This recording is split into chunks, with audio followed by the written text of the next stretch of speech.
Queridos hermanos, hoy ya es miércoles de esta Semana Mayor, de esta semana de pasión y muerte de nuestro Señor Jesucristo, y estamos meditando en la palabra de nuestro Dios en un tema general que se titula Eventos del Getsemaní a la cruz.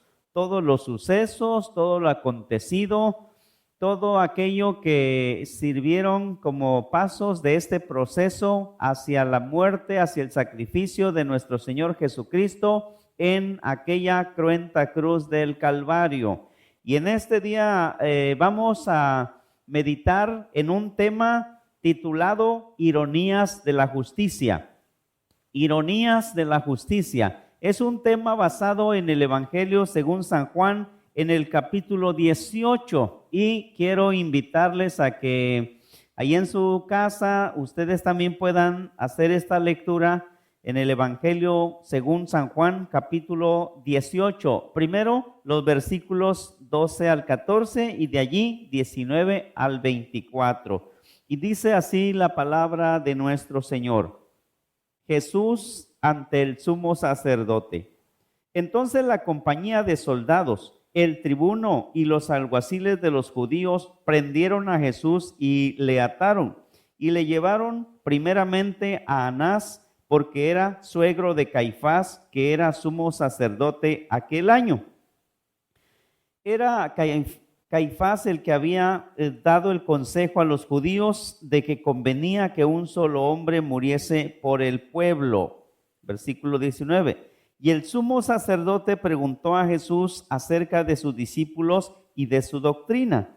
Jesús le respondió: yo públicamente he hablado al mundo, siempre he enseñado en la sinagoga y en el templo, donde se reúnen todos los judíos, y nada he hablado en oculto. ¿Por qué me preguntas a mí? Pregunta a los que han oído. ¿Qué les haya yo hablado? He aquí, ellos saben lo que yo he dicho. Cuando Jesús hubo dicho esto, uno de los alguaciles que estaba allí le dio una bofetada, diciendo: ¿así respondes al sumo sacerdote? Jesús le respondió: si he hablado mal, testifica en qué está mal, y si bien, ¿por qué me golpeas? Anás entonces le envió atado a Caifás, el sumo sacerdote. Vamos entonces a meditar en este tema titulado Ironías de la Justicia. Nuestro Señor Jesucristo fue arrestado al término de la oración con sus discípulos en el huerto de Getsemaní. Era de madrugada y fue arrestado y fue juzgado en esa mañana, en esa madrugada del día viernes. Entonces, a partir de aquí empiezan a surgir muchos cuestionamientos, muchas interrogantes, muchas cosas que son incongruentes o inconsistentes con la justicia judía y en la aplicación de esa justicia. La primera pregunta, que es una ironía: ¿por qué nuestro Señor Jesús fue juzgado de noche, en la madrugada de aquel día viernes? ¿Y por qué no de día? ¿Por qué fue juzgado en un domicilio particular? ¿Y por qué no en el lugar de los juicios, en el tribunal? ¿Y por qué se hicieron 6 juicios en un solo día? Y no conforme como la ley lo establecía, que tenían 4 días como mínimo, 4 días para juzgar a las personas acusadas. En este sentido es que vamos a encontrar muchas cosas, un proceso judicial lleno de artimañas. 6 juicios en una sola mañana, ante Anás, ante Caifás y luego ante el concilio reunido, y luego ante Pilato, después ante Herodes y el sexto fue vuelto ante Pilato nuevamente. Y aquí vamos a encontrar precisamente muchas cosas que son penosas decirlo, muchas cosas que son vergonzosas, que solo la palabra del Señor nos dice, nos muestra para descubrir, ¿sí?, la desvergüenza, para descubrir precisamente el odio que le tuvieron al Señor Jesús, precisamente para mostrar ese rechazo total hacia el evangelio, y que hasta el día de hoy eso se está sintiendo, el rechazo hacia nuestro Señor Jesucristo y a su santo evangelio, porque hasta el día de hoy la nación tiene su corazón endurecido, la nación de los judíos. En primer lugar, vamos a encontrar aquí esta ironía. Si Caifás era el sumo sacerdote aquel año, porque así lo leímos en San Juan capítulo 18, si Caifás era sumo sacerdote aquel año, ¿por qué cuando arrestaron a nuestro Señor Jesucristo lo llevaron ante Anás? Esta es como una burla, esto es como una farsa, esto es precisamente lo débil, lo vergonzoso de aquel proceso judicial al que nuestro Señor Jesucristo fue sometido. Y les diré algunas cosas, amados hermanos, el por qué en la casa de Anás y no en la casa del sumo sacerdote. Porque Caifás, el sumo sacerdote, él es el que les había dicho en aquellos días, cuando estaban viendo el problema de que Lázaro había resucitado. Caifás es el que les había dicho: vosotros no sabéis nada. Eso dice la palabra del Señor en el capítulo 11 de San Juan. Vosotros no sabéis nada. Porque dice la palabra del Señor que Caifás era aquel que habló no por su propia cuenta, sino porque Dios le estaba dando una palabra de profecía, y como él era sumo sacerdote en aquel tiempo, por eso habló de esta manera. Entonces le dijo: vosotros no sabéis nada, es mejor que un hombre muera por toda la nación y no que toda la nación perezca. Esas fueron las palabras de Caifás. También Caifás era esa persona que se había reservado la última opinión y por lo tanto el más ofrecido, vamos a decir así, el más interesado en juzgar y en condenar a nuestro Señor Jesucristo, era Anás, que ya había sido sumo sacerdote en años pasados, es decir, del año 6 al año 15 de la era cristiana. Y que en este tiempo, en este momento, cuando Jesús fue arrestado, él ya no tenía nada que ver, pero pues ahí andaba de metido. Entonces, un juicio en horas de la madrugada. Ellos estaban en la casa de Anás.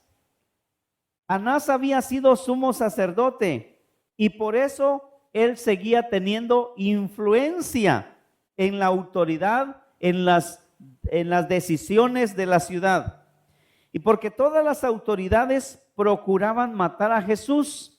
Esta es otra de las cosas, que todas las autoridades, los sacerdotes, los ancianos y los soldados y todas las autoridades procuraban matar a Jesús, no hacer justicia. Y en este sentido es que se prestaban las cosas para que cualquiera persona que fuera más influyente tomara el liderazgo, se pusiera al frente y también incidiera en las decisiones en contra del Señor Jesús. Y la palabra del Señor aquí nos dice que ellos buscaban falso testimonio para condenarle, es decir, una aplicación de la justicia de manera tendenciosa, una aplicación de la justicia de manera unilateral, es decir, donde el acusado no tenía un defensor, donde el acusado no estaba siendo juzgado en los términos de la ley. La ley prohibía juzgar a las personas de noche. La ley prohibía juzgar a las personas durante las fiestas y condenar a las personas en días de fiestas. Y la ley no permitía que alguien fuera juzgado sin tener un representante, alguien, como decimos hoy, un abogado defensor. Sin embargo, al Señor Jesús se le privó de todas esas cosas para que se mostrara, ¿sí?, lo vil, para que se mostrara lo corrupto del ser humano y que se cumpliera la palabra del Señor, que su mismo pueblo le rechazó a nuestro Señor Jesucristo. En segundo lugar, tenemos aquí una ironía más, algo así como una farsa, como una mofa de la ley judía, es decir, de la aplicación de la ley judía. El interrogatorio de Anás y la presencia de Jesús en la casa de Caifás. Allí dice la palabra de Dios en San Juan 18, 19, dice en el versículo 19, y el sumo sacerdote preguntó a Jesús acerca de sus discípulos y de su doctrina. Todos sabemos que en Jerusalén, todos sabemos que en la ciudad habían diferentes creencias. Habían fariseos, habían saduceos, habían herodianos, habían otros grupos religiosos y todos tenían su expresión, todos realizaban sus actividades religiosas. Pero al Señor Jesús se le interroga sobre cosas que no son necesarias, porque es un derecho inalienable de todo ser humano desde su misma creación. A él se le pregunta quiénes son sus seguidores. ¿Qué tiene que ver eso con delitos que tenía que enfrentar? A él se le pregunta cuáles son sus doctrinas. En realidad ellos tenían ya las cosas claras, pero le están queriendo al Señor Jesús involucrar, ¿sí?, y hacerle caer en sus declaraciones y que él mismo caiga por sus propias palabras. Entonces aquí vemos que el Señor Jesús callaba porque así estaba escrito, que en su juicio él fue llevado ante las autoridades y aún al matadero sin abrir su boca. Es decir, él procuró no decir nada porque ya todas las cosas estaban designadas desde lo alto. Todas las cosas estaban profetizadas, lo que había de suceder, y el Señor Jesús estaba esperando precisamente el cumplimiento de esas profecías en su debido momento. Después de las palabras, después del interrogatorio de Anás, que pues no es gran cosa, pero pues ya está juzgado el Señor Jesús, después atado lo envía hacia el sumo sacerdote. El verdadero sumo sacerdote era su yerno, Caifás. Anás no tenía nada que ver. Esto es una burla, esto es una cosa vergonzosa de la justicia o de la aplicación de la ley de aquel tiempo. Pero entonces dice el versículo 24, dice aquí la palabra del Señor: Anás entonces le envió atado a Caifás, el sumo sacerdote. Es que él era el sumo sacerdote en aquel tiempo. ¿Y qué representa ese juicio sin interrogación? ¿Qué representa ese juicio en la casa de Caifás? Nuevamente encontramos aquí una cosa ilógica. Nuevamente encontramos aquí una farsa, es decir, como una obra de teatro, pero algo así burlesco. Lo llevan en la casa del verdadero sacerdote Caifás porque es parte de un proceso, es como un requisito, pero ahí no se ve nada de juicio, no hay un interrogatorio. Esa misma mañana del viernes, llevaron a Jesús a la casa después de la casa de Caifás, lo llevaron a una casa que esta sí era oficial, que este sí era un lugar designado para este tipo de asuntos y se llama el pretorio. Lo dice en el versículo 28, llevaron a Jesús de casa de Caifás al pretorio. Era la mañana y ellos no entraron en el pretorio para no contaminarse y así poder comer la Pascua. ¡Qué vergüenza! Allí nos damos cuenta que no entraron, sus acusadores no entraron en el pretorio para no contaminarse, porque la ley judía así lo mencionaba, y sin embargo ellos estaban más corrompidos, eran más corruptos y estaban más llenos de malicia y llenos de pretensiones malas, porque estaban rechazando al verdadero juez de toda la tierra. Por eso en el Salmo número 2, la palabra del Señor nos habla acerca del Cristo rechazado, del gran Rey del universo, y nos dice aquí la palabra del Señor: ¿por qué se amotinan las gentes y los pueblos piensan cosas vanas? Se levantarán los reyes de la tierra, todas las autoridades que ya he mencionado, y príncipes consultarán unidos contra Jehová y contra su ungido, diciendo: rompamos sus ligaduras y echemos de nosotros sus cuerdas.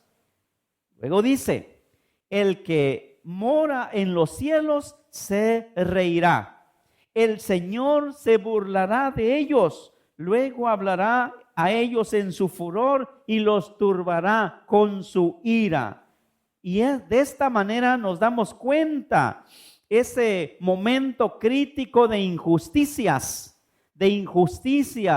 con las cuales se le trataron a nuestro Señor Jesucristo, el juez de toda la tierra. Pero era necesario que se cumplieran todas las profecías acerca de él, tal como lo dice el profeta Isaías en el capítulo 53.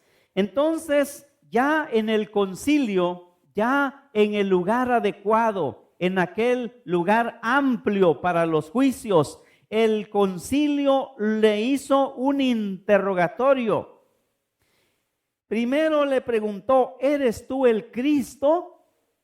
Le estaban pidiendo que dijera si él es el Mesías, si él es el enviado de Dios, si él es la persona que durante miles de años estaban esperando, unos 4,000 años tal vez, si era esa persona que estaban esperando. ¿Eres tú el Cristo? Dínoslo. Eso le dijeron en el concilio, ¿sí? En el pretorio. También dijo el Señor Jesucristo: si os lo dijere, no creeréis.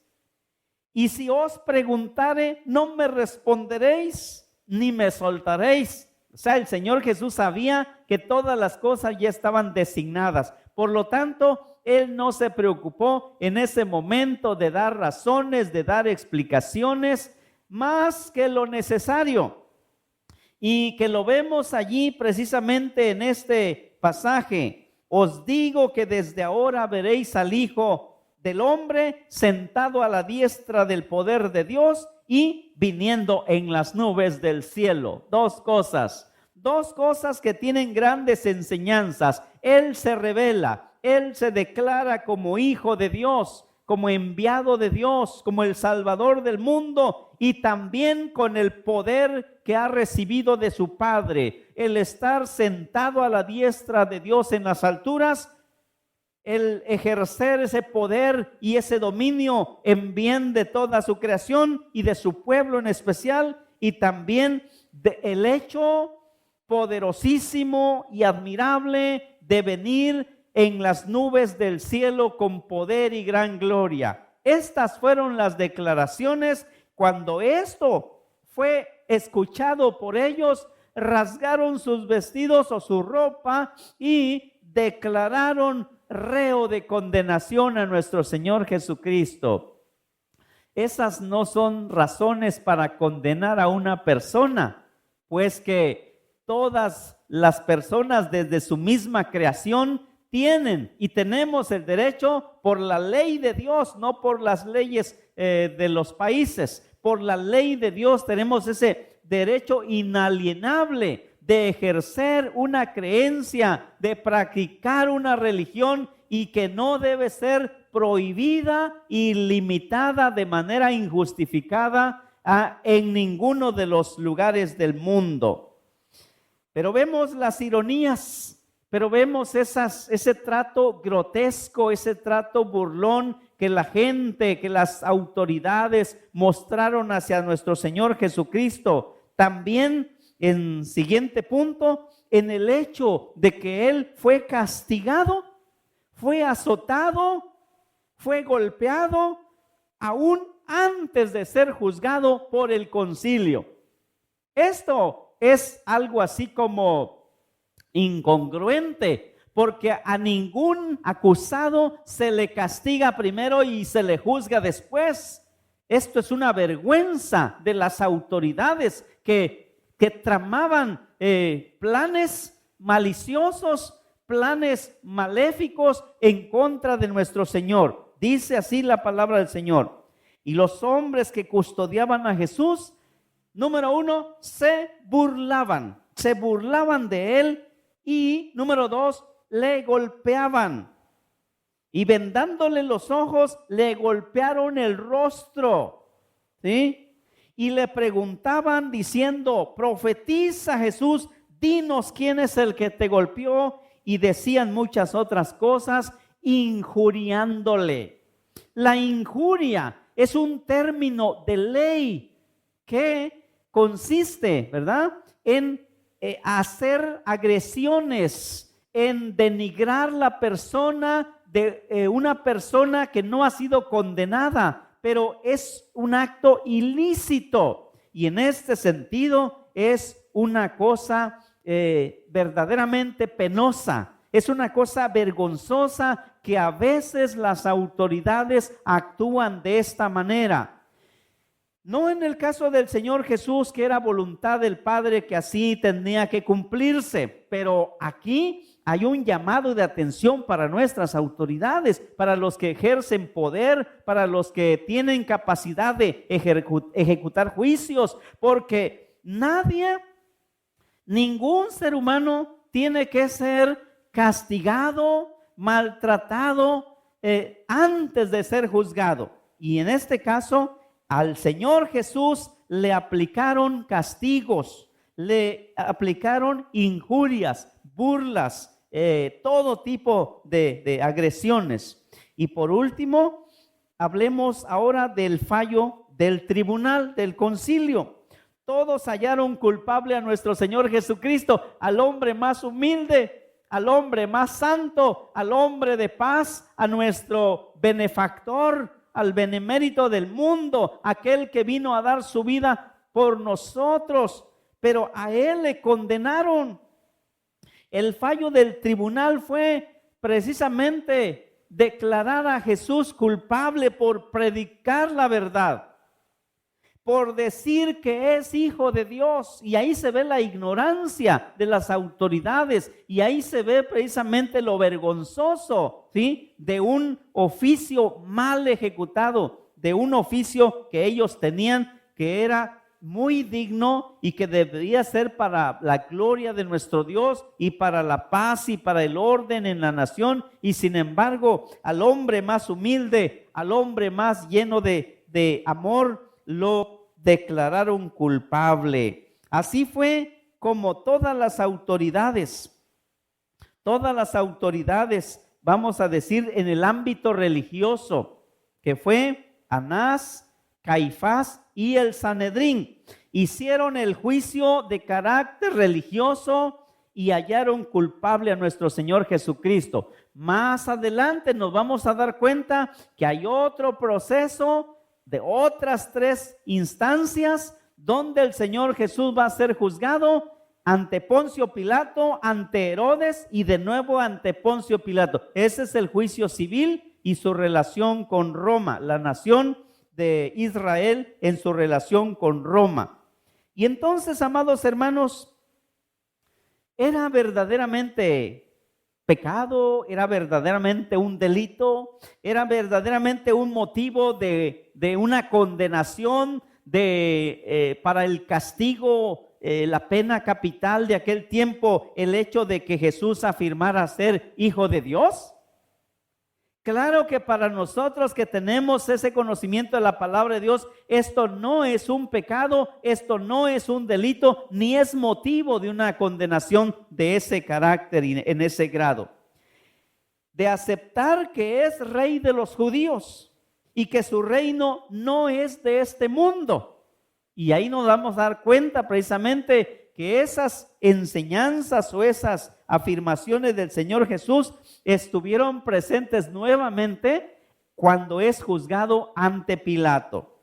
Pero si el Supremo Tribunal ya lo declaró en fallo, ya declaró la decisión final que Jesús es reo de muerte, si el Señor Jesús ya fue juzgado 3 veces y han declarado que es reo de muerte y lo han golpeado, lo han atado y le han injuriado de muchas maneras, le han escarnecido, aquí hay una ironía más todavía. ¿Por qué lo llevan ante Pilato? Si la nación de los judíos ya le ha condenado, entonces, ¿por qué tienen que buscar más allá todavía en la justicia de los paganos? Vean nada más, en la justicia de los romanos, que el pueblo romano era idólatra. El pueblo romano tenía sus cultos ajenos, idolátricos, ¿sí? Y ahora, ¿por qué tienen que llevar ante los tribunales? Si no era un asunto de todo el imperio, era un asunto de la nación. Y por eso nos damos cuenta que esta justicia o que este juicio, mejor dicho, es una vergüenza. Creo que para todos los que de alguna manera ejercemos cierta autoridad, de alguna manera tenemos ciertas áreas de responsabilidad en donde se aplican precisamente procesos para nosotros y especialmente para las autoridades que se dedican a el ejercicio de la justicia o la aplicación de la ley.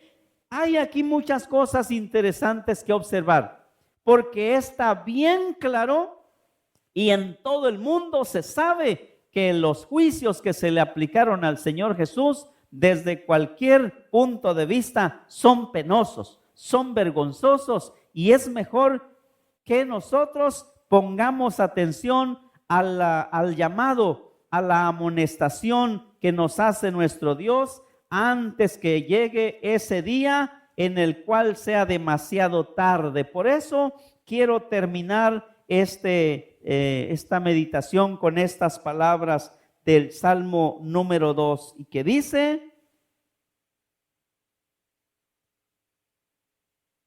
pero yo he puesto mi rey sobre Sión, mi santo monte.